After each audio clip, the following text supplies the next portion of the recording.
नवरात्र में सब लोग मुर्गा खाएंगे और मछली फ्राई। ये हो नहीं सकता।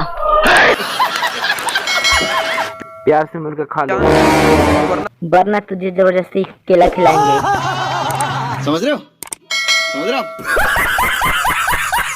यही नहीं, अभी और साले नवरात्र में मुर्गा खाएगा, तेरी बहन को कुत्ता मारू, मुर्गा मछली खाएगा।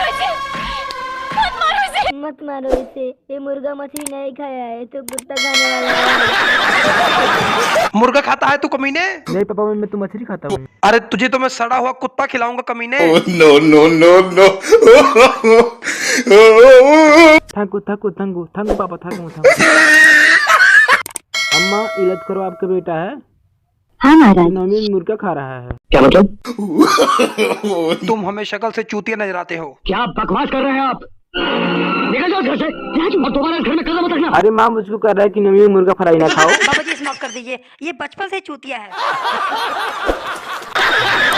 तो मेरे प्यारे भक्तजनों, अगर आप भी नवरात्र भूखे हैं तो चैनल को सब्सक्राइब कर लेना और नवरात्र में मुर्गा मछली मत खाना। जय माता जी।